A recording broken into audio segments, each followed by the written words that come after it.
bien utile pour tout le monde. Dans le fond, ce que c'est l'hypnose, bien, c'est un état de conscience modifié qui se situe entre l'éveil et le sommeil et dans lequel on vous amène dans un état de relaxation. Ça peut parfois ressembler à quand on va aller se coucher le soir juste au moment avant de s'endormir. Cet état peut être léger ou profond. Puis cet état de conscience modifié est tout à fait normal et tout le monde le vit à chaque jour, à différents moments de la journée. Par exemple, lorsqu'on lit un bon livre puis qu'on est complètement captivé par notre lecture et qu'on finit par perdre la notion du temps ou que les bruits autour sont presque pas audibles, dans ce moment-là, on est dans un état modifié de conscience. Aussi, quand on est captivé par un film, peu importe ce qui se passe autour de nous, on est vraiment rentré dans le film, donc on est aussi dans un état modifié de conscience. Lorsque pendant quelques secondes, quand on conduit une voiture, on perd la notion du temps, puis que là, soudain, on revient à nous, puis qu'on se dit « Oh boy, qu'est-ce qui s'est passé? J'ai même pas eu conscience de ce qui s'est passé. » Mais c'est parce que vous étiez aussi dans un état modifié de conscience.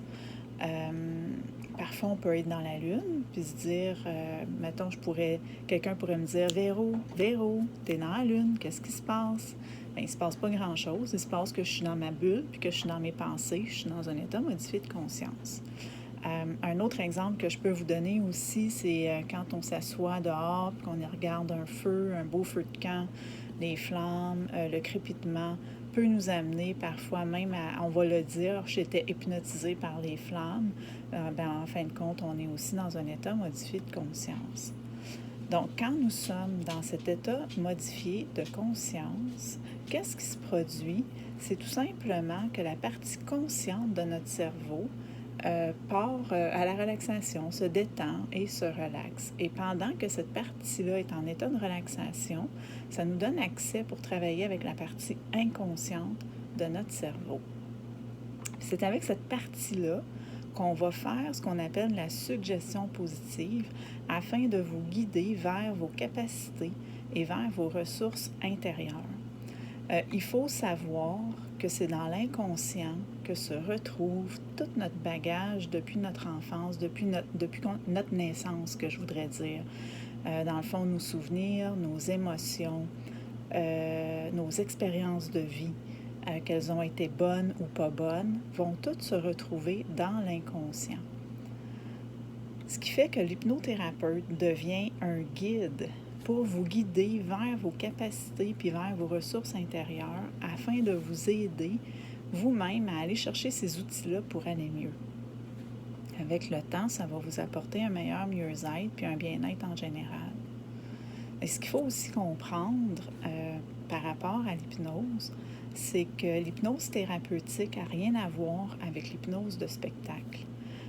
Ça veut dire que vous ne ferez jamais la poule dans mon bureau, puis vous ne partirez jamais à courir n'importe où, parce que comme le mot le dit, l'hypnose de spectacle, c'est un spectacle, puis le but de l'hypnose de spectacle, c'est de divertir les gens, puis de les faire rire.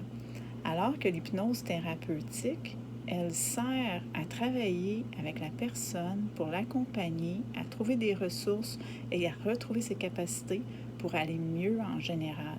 Et cette hypnose thérapeutique se fait dans une relation de confiance et dans un endroit sécuritaire. Elle est vraiment axée sur la relation d'aide et sur la relation de confiance. Donc, on s'assure, en tant qu'hypnothérapeute, de travailler avec ce que vous désirez vraiment travailler. Et pour qu'il y ait hypnose, il faut absolument que vous êtes d'accord pour être dans cet état hypnotique. Si vous n'êtes pas d'accord pour aller vers cet état hypnotique, il n'y aura jamais d'hypnose. Donc, c'est un mythe de croire qu'un hypnothérapeute peut jouer dans la tête de quelqu'un.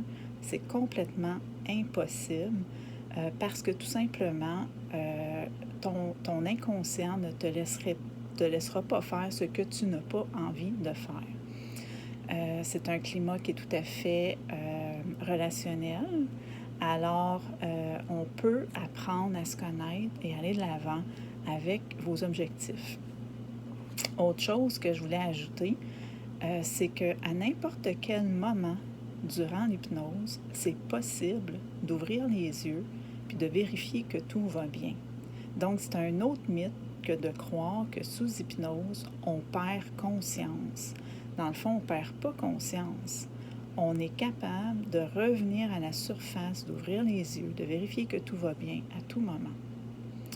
Alors voilà, j'espère que ça vous aide à mieux comprendre ce que c'est l'hypnose et l'hypnothérapie. Et n'hésitez surtout pas à partager ma page si vous pensez que ça peut aider quelqu'un ou à visiter mon site web à www.vbhypnothérapie.com ou encore à m'écrire en privé pour prendre un rendez-vous ou pour avoir une consultation gratuite. Je vous souhaite une bonne journée et n'oubliez pas que de prendre soin de soi et de son intérieur, ça fait aussi partie de la vie.